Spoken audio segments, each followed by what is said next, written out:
إن هذا القرآن يهدي للتي هي أقوم ويبشر المؤمنين الذين يعملون الصالحات أن لهم أجرا كبيرا. السلام علیکم ورحمۃ اللہ وبرکاتہ. الحمد للہ نحمده ونستعینه ونستغفره ونؤمن به ونتوکل علیہ ونعوذ باللہ من شرور انفسنا ومن سیئات اعمالنا من يهده الله فلا مضل له ومن يضلله فلا هادي له ونشهد ان لا اله الا الله وحده لا شريك له ونشهد ان محمدا عبده ورسوله. اما بعد فاعوذ باللہ من الشیطان الرجیم بسم اللہ الرحمن الرحیم. سورۃ الاعراف کی جو ہم نے کل آیات مکمل کی تھیں، جس میں اللہ تبارک و تعالیٰ نے اعمال کے وزن کے بارے میں بیان کیا تھا. جو اب اعمال کا جو وزن ہوگا وہ کیا کس طریقے سے ہوگا اور کن کن لوگوں کا ہوگا. ٹھیک ہے نا. کئی جگہوں پر اس چیز کا، جیسے میں نے کل آپ لوگوں کو آیتیں بتائی تھی کہ کئی جگہوں پر جو ہے اللہ تبارک و تعالیٰ نے اس چیز کا ذکر کیا ہے کہ جس کے وزن بھاری ہو گئے فمن ثقلت موازینہ فاولئک هم المفلحون، پس وہی لوگ ہیں جو کہ فلاح پانے والے ہیں. ٹھیک ہے. تو اسی طریقے سے جو ہے وہ اللہ تبارک و تعالیٰ نے جو اعمال کے لیے جو ترازو جو رکھا ہے اس میں جو ہے وہ یہ وزن کا جو بتایا ہے، اس جو وزن کی جو کیفیت ہوگی وہ کیا ہوگی یہ وہ رب ہی جانتا ہے. لیکن جو چند مقامات پہ پتہ چلتا ہے کہ ہمارے اعمال جو ہے وہ اجسام کی شکل میں سامنے آئیں گے. ٹھیک ہے. آگے کی جو آیت ہے اس میں اللہ تعالیٰ فرما رہے ہیں وَلَقَدْ مَكَّنَّاكُمْ فِي الْأَرْضِ وَجَعَلْنَا لَكُمْ فِيهَا مَعَايِشَ، بلا شبہ ہم نے تمہیں زمین میں قدرت دی اور اس میں تمہارے لیے گزران کے اسباب فراہم کیے. قَلِيلًا مَا تَشْكُرُونَ، تم بہت ہی کم شکر کرتے ہو. وَلَقَدْ خَلَقْنَاكُمْ ثُمَّ صَوَّرْنَاكُمْ ثُمَّ قُلْنَا لِلْمَلَائِكَةِ اسْجُدُوا لِآدَمَ فَسَجَدُوا إِلَّا إِبْلِيسَ لَمْ يَكُنْ مِنَ السَّاجِدِينَ، اور بلا شبہ ہم نے تمہیں پیدا کیا، پھر تمہاری صورتیں بنائی، پھر ہم نے فرشتوں سے کہا تم آدم کو سجدہ کرو، چنانچہ انہوں نے سجدہ کیا سوائے ابلیس کے، وہ سجدہ کرنے والوں میں شامل نہیں ہوا. ٹھیک ہے. تو یہاں پر جو ہے وہ سب سے پہلے کائنات کی تمام نعمتیں جو ہیں اس کے بارے میں بیان ہو رہا ہے کہ وہ انسان کے لیے ہیں. اللہ تعالیٰ اپنے بندوں پر اپنے بڑے احسانات جو اس نے کیے ہیں اس کو شمار کراتے ہوئے فرما رہا ہے کہ اس نے زمین کو ٹھہرنے کی جگہ بنایا، اس میں پہاڑ اور نہریں بنا دی، اس میں مکانات اور محلات بنا دیے، اس کی نفع بخش چیزوں کو ان کے لیے مباح قرار دے دیا، ان کے لیے بادلوں کو مسخر کر دیا تاکہ وہ ان کے لیے زمین سے رزق نکالیں، اور اس نے اس میں ان کے لیے جو اسباب معیشت ہوتے ہیں نا، یعنی کمانے کے مختلف طریقے وہ مہیا کر دیے کہ یہ لوگ تجارت کرتے اور حصول دنیا کے لیے مختلف انواع و اقسام کے اسباب کو اختیار کرتے ہیں. اور اس کے باوجود اکثر لوگ اپنے رب کا بہت کم شکر ادا کرتے ہیں، جیسا کہ فرمایا وَإِن تَعُدُّوا نِعْمَةَ اللَّهِ لَا تَحْصُوهَا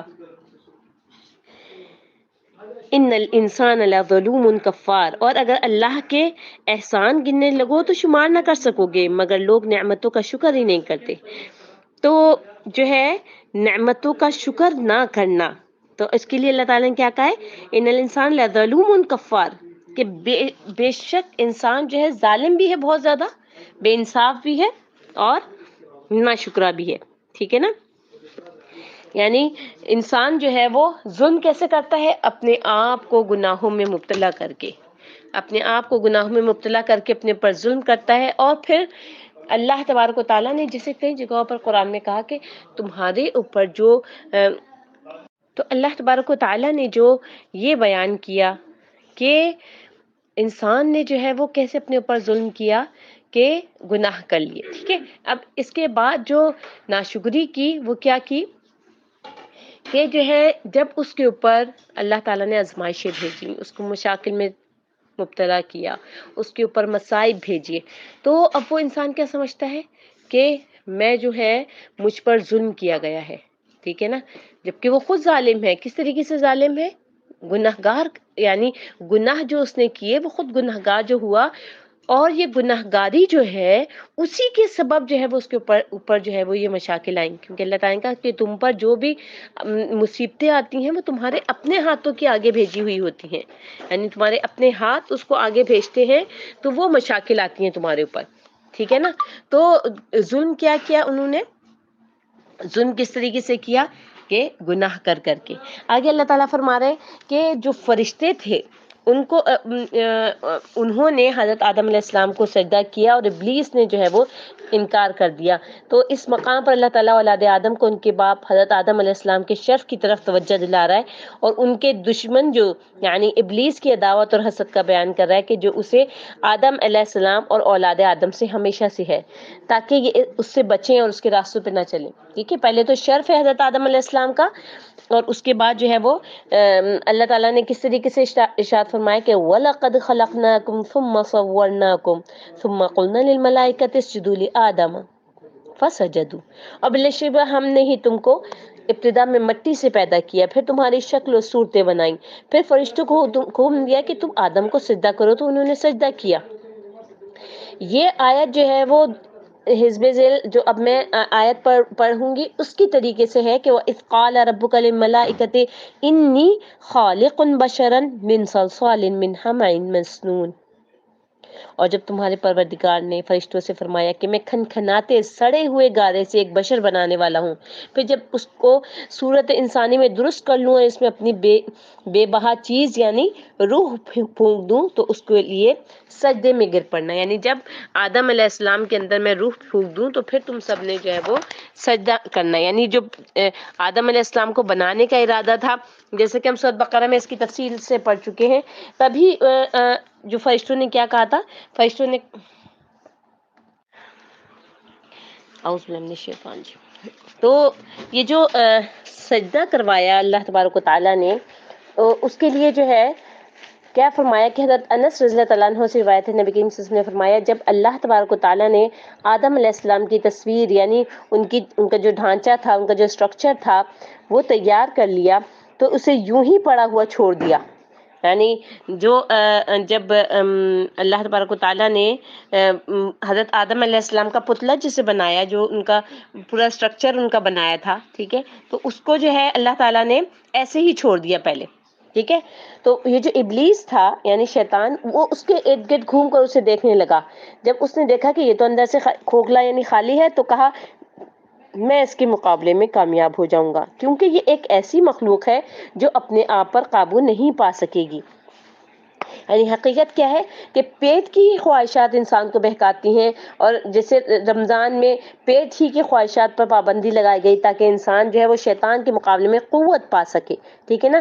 تو شیطان نے انسان کو کھوکھلا پا کر اپنے سے حقیر سمجھا اور اس کے آگے نہیں جھکا وہ، ٹھیک ہے، اور اس بات کا جو ہے اس کو کانفیڈنس ہو گیا کہ یہ تو بہت ہی ایسی چیز ہے کہ جس کے اوپر میں آسانی سے کنٹرول کر لوں گا، تو پھر کیا ہوا، لم یکن من الساجدین، وہ سجدہ کرنے والوں میں سے نہیں ہوا، ٹھیک ہے نا، کہ اس نے سجدہ نہیں کیا، اس نے کہا ٹھیک ہے میں تو سجدہ نہیں کروں گا، لم یکن من الساجدین، ٹھیک ہے۔ اب جو ہے جو لم یکن من الساجدین کا جو لفظ ہے کہ اس نے حضرت آدم علیہ السلام کو سجدہ نہیں کیا، ٹھیک ہے نا، یعنی کہ جیسے کہ جو اللہ تبارک و تعالیٰ نے حضرت آدم علیہ السلام کو اپنے دست مبارک سے پیدا کیا تھا، اور دو تین اور جگہوں پر جیسے قرآن کی جو آیات ہیں اس سے پتہ چلتا ہے کہ چپکتے ہوئے گارے سے، یعنی جو بالکل نرم مٹی ہوتی ہے اس سے جو ہے حضرت آدم علیہ السلام کو جو ہے وہ پیدا کیا تھا، اس سے ان کا جو ہے وہ پتلا، وہ پورا جو اسٹرکچر تھا وہ بنایا تھا۔ تو اللہ تعالیٰ نے پہلے سے ان کو کہہ دیا تھا کہ جب اس چیز میں، یہ جو میں نے ابھی مٹی کی ایک چیز بنائی ہے، اس کے اندر جب میں روح پھونک دوں گا تو تم نے پھر سجدہ کرنا ہے۔ تو انہوں نے جو ہے وہ جتنے بھی فرشتے تھے انہوں نے سب نے جو ہے وہ سمعنا واطعنا والی بات کی کہ ہم نے سنا اور اطاعت کی، مگر جو ہے وہ ابلیس نے جو روک دیا اپنے آپ کو، اس نے کہا نہیں نہیں میں تو سجدہ نہیں کر سکتا، ٹھیک ہے نا۔ تو وَلَقَدْ خَلَقْنَاكُمْ ثُمَّ صَوَّرْنَاكُمْ، اس سے مراد جو ہے وہ جیسے کہ حضرت آدم علیہ السلام ہی ہیں، لیکن یہاں پر جو ہے جمع کا جو صیغہ ہے نا کہ خلقناکم صورناکم، یعنی جمع کا صیغہ اس لیے استعمال کیا اللہ تعالیٰ نے کہ آپ علیہ السلام جو ہے وہ ابو البشر ہیں، ٹھیک ہے. تو اس کی مثال ایسی ہے جیسے کہ اللہ تعالیٰ نے نبی کریم صلی اللہ علیہ وسلم کے زمانے میں بنی اسرائیل کو مخاطب کرتے ہوئے فرمایا وَظَلَّلْنَا عَلَيْكُمُ الْغَمَامَ وَأَنزَلْنَا عَلَيْكُمُ الْمَنَّ وَالسَّلْوَىٰ، اور ہم نے تم پر بادلوں کا سایہ کیے رکھا اور تم پر من و سلوہ نازل کرتے رہے. حالانکہ اس سے مراد ان کے وہ آباء و اجداد ہیں جو حضرت موسیٰ علیہ السلام کے زمانے میں تھے.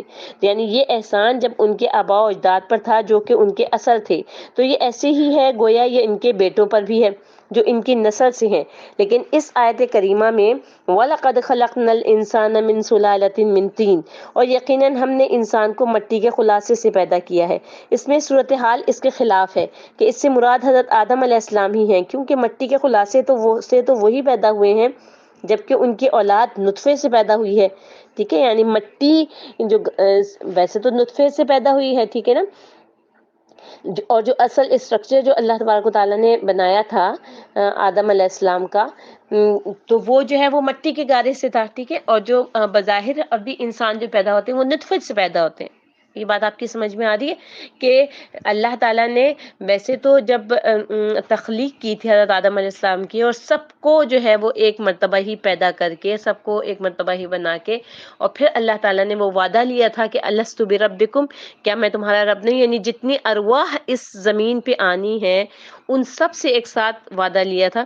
وہ اسی سورۃ اعراف میں وہ والی آیت آئے گی بھی آگے کہ الستُ بربکم، کہ کیا میں تمہارا رب نہیں ہوں. انشاءاللہ اس آیت کے جو تفسیر ہوگی اس میں انشاءاللہ آپ لوگوں کو یہ چیز واضح ہو جائے گی. ٹھیک ہے، تو اسی لیے جو ہے وہ یہاں پر جو ہے وہ کوئی معین اور مخصوص انسان مراد نہیں ہے. ٹھیک ہے نا، تو اسی سب انسانوں سے جو ہے مخاطبت ہے، لیکن جو اصل سجدہ جو کیا گیا وہ جو ہے وہ حضرت آدم علیہ السلام کے لیے تھا، تو اس لیے حضرت آدم علیہ السلام کو یہاں پر مخاطب کیا گیا ہے. ٹھیک ہے، اس کے بعد جو ہے وہ کیا ہے کہ قال ما منعک الا تسجد اذ امرتک، اللہ نے کہا تجھے کس چیز نے روکا کہ تو نے سجدہ نہ کیا جب کہ میں نے تجھے حکم دیا تھا. قال انا خیر منہ، وہ بولا میں اس سے بہتر ہوں. خلقتنی من نار، مجھے تو نے آگ سے پیدا کیا ہے. وخلقتہ من طین، اور تو نے اسے جو ہے وہ کس سے پیدا کیا؟ طین سے. طین کہتے ہیں مٹی کو. تو جب اللہ تعالیٰ نے سوال کیا کہ کس چیز نے تجھے سجدہ کرنے سے باز رکھا، یعنی سجدہ کرنے میں کیا حرج تھا جب میں نے تجھے سجدے کرنے کا حکم دیا تھا، تو پھر کس چیز نے تمہیں مجبور کیا کہ تم سجدہ نہ کرو؟ ٹھیک ہے نا. تو جو ہے ابلیس لعنہ اللہ کا جواب کیا تھا؟ انا خیر منہ، میں اس سے افضل ہوں. یعنی گویا عذر گناہ از گناہ ہے، یعنی کہ جو عذر وہ پیش کر رہا ہے وہ اس کے اپنے گناہ سے زیادہ بڑا گناہ ہے. کس طریقے سے؟ یعنی اس کے جواب کے مطابقت سے اس نے اللہ کے حکم کی اطاعت اس لیے نہیں کی کہ فاضل کو یہ حکم نہیں دیا جا سکتا کہ وہ مفضول کو سجدہ کرے. یعنی اس کے کہنے کا مقصد یہ تھا کہ جب میں اس سے بہتر ہوں تو پھر تو مجھے یہ حکم کیوں دے رہا ہے اللہ کہ میں اسے سجدہ کروں؟ پھر اس نے اپنے بہتر ہونے کی دلیل بھی بیان کر دی کہ مجھے جو ہے وہ آگ سے پیدا کیا گیا، اور آگ اس چیز سے اشرف ہے جس سے آپ نے جس کو سجدہ کرنے کے لیے پیدا کیا، سجدہ کرنے کے لیے مجھے کہا ہے، اس کو آپ نے جس چیز سے بنایا ہے، یعنی مٹی سے بنایا ہے آدم علیہ السلام کو، تو وہ تو اس سے بہتر ہے. یعنی آگ مٹی سے زیادہ بہتر ہے.